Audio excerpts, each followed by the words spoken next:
আচ্ছা, পরের দিন মানে সেকেন্ড ডেতে আমরা সকাল 8টায় উঠে পড়ি, যেহেতু আমাদের 9টায় রিপোর্টিং টাইম, আমরা যেখানে ওয়াটার অ্যাক্টিভিটি বুক করেছি। তো আপনি যেখানে আপনি যাবেন না কেন, যে কোনো হোটেলেই মর্নিংয়ে যে ব্রেকফাস্টটা থাকে সেটা রুমের সাথে ইনক্লুডেড। তো ভ্যালেনার ব্রেকফাস্ট অনেক ভালো ছিল, অনেকগুলো আইটেম ছিল এবং নর্মালি ব্রেকফাস্টে যা যা থাকে সেখানে সবই ছিল।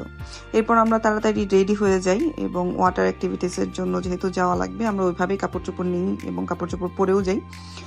এরপর আমরা চলে যাই আমাদের ডেস্টিনেশনে। ওখান থেকে আমাদেরকে একটা দোকানে নিয়ে যাওয়া হয়, যেখানে আমাদেরকে ওয়াটার মানে সুইমিংয়ের জন্য অনেক কিটস দেওয়া হয় এবং সেই কিটস যেমন টাওয়েল, দেন লাইফ জ্যাকেট, এগুলো আপনাকে নিজের কাছেই রেখে দিতে হবে এবং স্নর্কলিংয়েরও কিটস দেওয়া হয় এবং এগুলোর কিছু যদি হারিয়ে যায় ওরা কিন্তু আপনার কাছ থেকে এক্সট্রা চার্জ করবে এবং আপনার নাম সহ সেখানে লিখে রাখা হয়।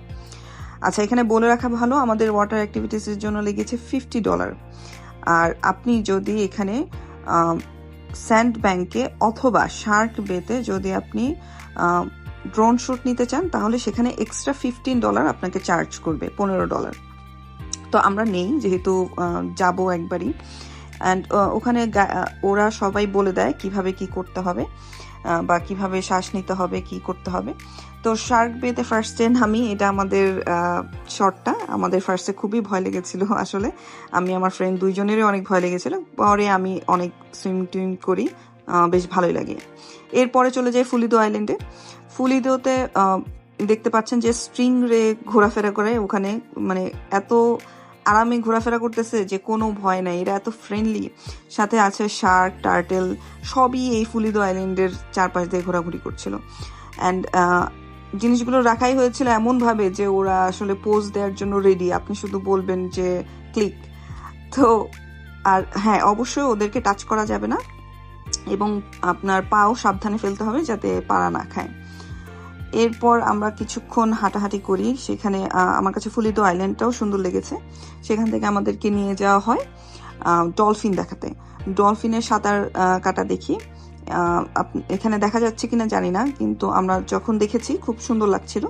আমাদের জাহাজ যেদিক দিয়ে যাচ্ছিল তার স্পিডবোট যেদিক দিয়ে যাচ্ছিল তার আশেপাশে তারা সাঁতার কাটে না, একটু দূরে যেয়ে তারা সাঁতার কাটে। সো ক্যামেরা তো অত ভালোভাবে আসেনি। এরপর এখান থেকে আমরা চলে যাই স্যান্ড ব্যাংকে।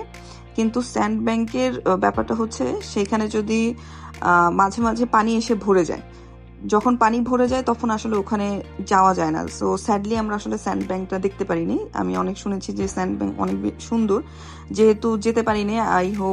হোপফুলি যে নেক্সট টাইম যদি কখনো যাই আমি স্যান্ড ব্যাংকে অবশ্যই যাব। যেহেতু ওরা আমাদেরকে স্যান্ড ব্যাংকে নিতে পারেনি, তো ওরা আমাদেরকে আরেকটা আইল্যান্ডে, ছোট্ট আইল্যান্ডে নিয়ে যায়। সেখানে যেয়ে দেখি অনেকেই পানিতে বসে আছে, সাঁতার কাটছে। সেখানে আমাদেরকে ছাতা গেড়ে নিচে আমাদেরকে খাবার দেওয়া হয়। ফুডে আমাদের দেওয়া হয় একটা পাইনঅ্যাপল জুস, খুব ড্রাই ফ্রাইড রাইস, সাথে একটা সালাদ এবং ফ্রাইড ফিশ। খুবই বাজে খাবার ছিল, খুবই, আমি মনেও করতে চাই না সেই খাবার নিয়ে, খুব বাজে ছিল। এবং জায়গাটা খুবই ছোট ছিল এবং আমরা এখানে অনেকক্ষণ পানিতে ভিজি কিছু ছবি টবি তুলি। এরপর আমরা ব্যাক করি, আমাদের ব্যাক করতে করতে 3টা সাড়ে 3টা বেজে যায়। এরপর আমরা আরও কিছুক্ষণ পানিতে ভিজি, 4টা সাড়ে 4টার সময় যে রেডি হই সানসেট দেখার জন্য, সানসেট দেখতে এবং কিছু ফটো তুলি। এরপর আমরা আবার চলে যাই অ্যারিনা বিচের সামনে, বিকিনি বিচে। এখানে আমরা সানসেট উপভোগ করি এবং আসলে উপভোগ করার মতো সানসেট ছিল সেই দিন। এবং আপনারা খেয়াল করবেন সেখানে ছোট ছোট কাঁকড়া থাকে এবং আরও ছোট ছোট মাছ থাকে। আপনি যদি মনোযোগ দিয়ে চেষ্টা করেন তাহলে আপনি খুঁজে পাবেন। এরপর রাতে আমরা একটু আর্লি খাই, যেহেতু আমাদের খাবারটা ভালো ছিল না, ক্ষুধা লেগেছিল।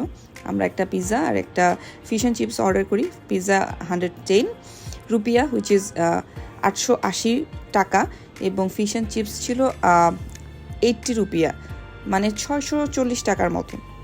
এবং আমরা এই দোকানটাতেই কেন যেন বারবার ফিরে বসতেছিলাম। এরপর আমরা আমাদের ড্রোন শট বা স্নর্কলিংয়ের সময় যে শটগুলো নিয়ে হয়েছিল আন্ডার ওয়াটার, সেগুলো আনতে যাই। এই টাইমে আমরা $15 দিই আমাদের ড্রোন শ্যুটের জন্য। এরপর রাত 12টার সময় আমরা দেখি যে অ্যারিনার পিছনে ওখানে প্রোগ্রাম হচ্ছিল, যে এটা হচ্ছে ঈদের প্রোগ্রামটা মানে ওরা 3 দিন ধরে করে, সবাই মিলে, বাংলাদেশি, ফিলিপিন্স এবং যারা যারা আছে। সো আমাদের এখানে খরচ হয়েছে 3000, মানে সেকেন্ড ডেতে খরচ হয়েছে 3000 300 টাকার মতো। এরপর রাত 1টা-2টা পর্যন্ত আমরা আসলে বিচে বসে থাকি, কিছুক্ষণ এনজয় করি রাতের বিচ, এরপর হোটেল চলে যাই।